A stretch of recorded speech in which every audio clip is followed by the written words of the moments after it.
Welcome back to Lessons from the Front and to Singapore. Today I've got a game against Ryan at the CC here on the 4th floor behind me. Before you forget, please do like and subscribe.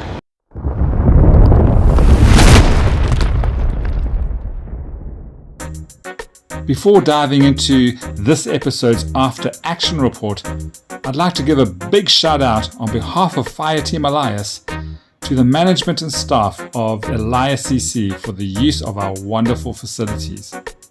Right, so on my left is Ryan, my opponent for today's episode, and we faced each other in the first round of a mini tournament hosted by Alfred, that fine looking fella holding the piece of paper behind us.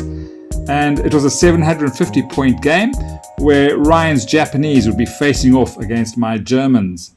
Ryan's Japanese consisted of 3 platoons, a rifle platoon, an armored platoon, and a heavy weapons platoon that had 2 mortars in it. 12 order dice, all of it regular.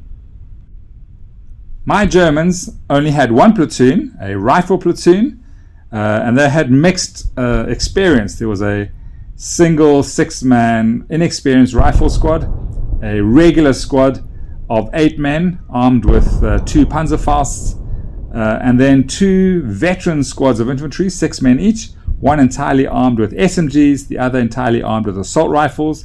My commander, 2 bases, those 2 men were armed with assault rifles and they were veterans. And then I had a veteran sniper team and a veteran Panzerschreck team. Crucially, my list included a Hanomag for transport, and we'll talk more about that later. Our game took place on this 3x4 foot table, and as you can see, it's symmetrical as one would expect in a tournament. The key terrain piece was that wooded hill in the center of the table where the objective was. There were 2 wooden dwellings, 2 orchards, one on each flank, and some of the roads had tree lines which blocked lines of sight. As you're looking at this table, Ryan's Japanese came on from the bottom of the screen. My Germans would be coming in from the top of the screen. Right, I've come outside quickly to tell you guys that our game is about to begin. Inside there, Ryan is about to make a move as the Japanese. We're playing top secret. One of us is going to have to grab that flag before the other and get it off our own table edge as fast as possible. I think I might have the advantage in this game as far as getting to the flag first. I have the Hanomag. It can carry 2 of my 6-man veteran squads. He doesn't have transport, but he does have 2 tanks. The only anti-tank weapons that I really have are a couple of Panzerfausts and that Panzerschreck team. If he gets that tank anywhere close to that hill, he might be able to scare me off. I'm going to get in as fast as I can. Let's see how it goes. This photograph shows our positions at the end of turn 1. Ryan pushed his Japanese along 2 axes.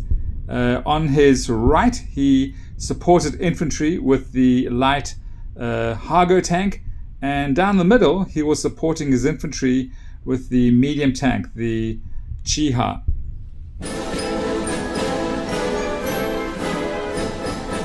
I pushed the bulk of my force directly towards the wooded hill and the objective down the center, lightly screening my left flank with a squad of inexperienced troops and the veteran sniper team.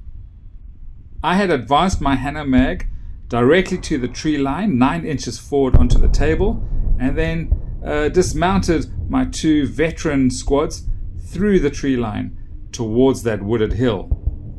As I mentioned outside the room, my only real fear was that one of his tanks would push against my center.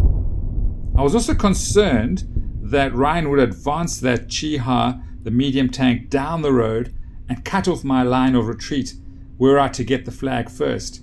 I therefore used my Panzerschreck team as insurance, keeping it on ambush until that IJA advanced. And when it did, I moved my Panzerschreck team through the wood and to within 6 inches of that IJA, and at point blank destroyed his tank.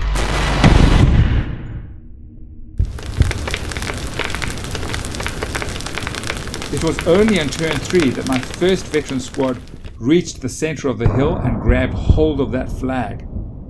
The second veteran squad joined them in the wood. Their purpose was to form a defensive screen awaiting the expected banzai from Ryan's Japanese. So whilst Ryan's Japanese were able to penetrate the wood and close assault my second veteran squad, my first veteran squad was making its way back to the rear of the table to jump back into my Hanamag. My second veteran squad took quite a pummeling from the Japanese. Not only did Ryan's mortars range in and inflict some damage, he also managed to banzai into the woods and annihilate that second veteran squad of mine.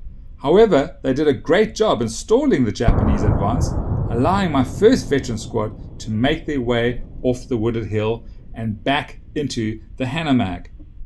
Although Ryan's infantry had taken control of that central wooded hill, my first veteran squad had already clambered back into the Hanamag, and they were making their way back to my edge of the table, bullets whizzing over their heads as Japanese infantry emerged from the woods.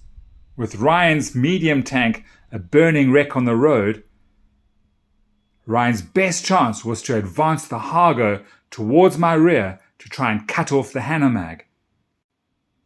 The MMGs of the Hargo fired and pinned my sniper team, but his main gun swung towards my Hanamag, and in a desperate attempt to stop me, opened fire. Good game. Right, it's come to an end, and I've managed to get the flag off my side of the table, so I've managed to win that top secret game, but it was really close. Right at the end, Ryan had an opportunity to knock out my Hanamag that was carrying the flag out. Unfortunately for him, his shot missed. Fortunately for me, I was able to get the flag off the table. That Hanamag played a crucial role in this game, and I'm buying more and more into the idea of having transport on the table. Before I used to think, a bit of a waste of points, I could actually use those points for beefing up my infantry. But I'm telling you what, in the last few games, especially this one, I was able to use my Hanamag, the transport, to get my troops to where they were really needed before my opponent. And in this case, Jared didn't have any transport, and he lost that race. I stole the march on him, and I got to that flag first. Anyway, really cool game, and I hope you guys enjoyed the contents of this video.